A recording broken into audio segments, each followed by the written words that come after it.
Il est, de mon point de vue, plus facile de clouer au pilori des familles désorientées, de faire régner un racisme latent et monter en épingle certaines affaires d'une manière médiatique, tout en dissimulant d'autres, que de mettre à disposition du corps social des éducateurs spécialisés, des assistantes sociales ou des thérapeutes.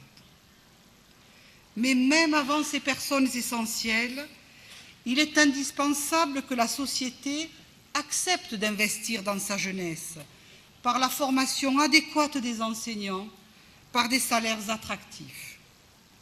De la même manière, ne faudrait-il pas que la police et la justice aient les moyens de faire leur travail en dialoguant, en cherchant avant tout les possibilités de remise de chacune et de chacun dans le droit commun.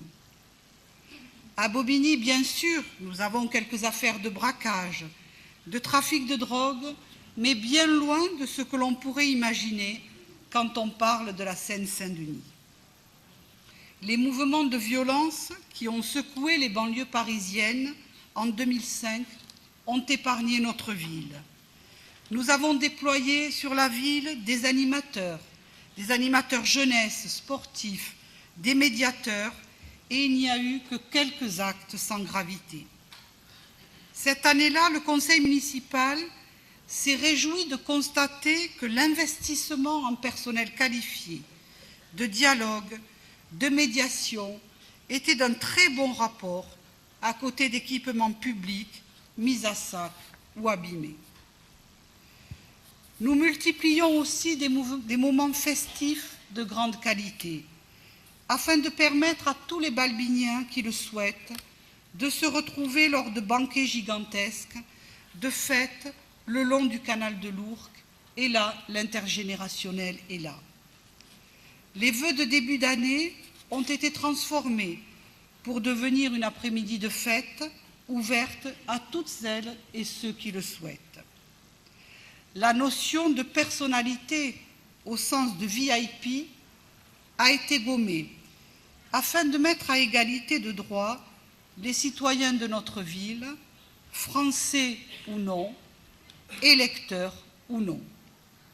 Ces moments-là sont le plus souvent magnifiques, ils sont gratuits, ouverts à tous, loin de la charité, mais plutôt animés par l'idée du don et de l'empathie.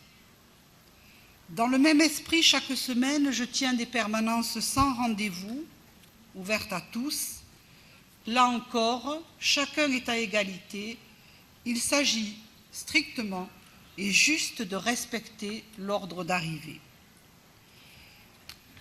L'universalité des droits de l'homme, la devise de notre République, liberté, égalité, fraternité, est à mon sens la meilleure des garanties contre la violence des jeunes, mais je dirais plutôt les violences subies par les jeunes. Il y a quelques semaines, Aimé Césaire, poète, lié à Frantz Fanon en particulier, homme politique entré au Panthéon. Il a dénoncé, il y a déjà longtemps, l'ensauvagement du monde. Il savait de quoi il parlait, homme noir issu de l'esclavage à la Martinique. Il se définissait en disant « Mon nom offensé, mon prénom humilié, mon état révolté, mon âge l'âge de pierre, ma race la race humaine, ma religion la fraternité. » De toutes les violences subies, accumulées, sans que le travail historique de mémoire ne soit accompli, naissent d'autres violences, celles des laissés pour compte.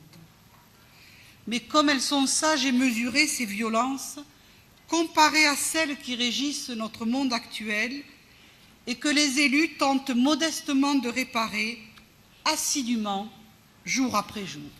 Merci de m'avoir écouté.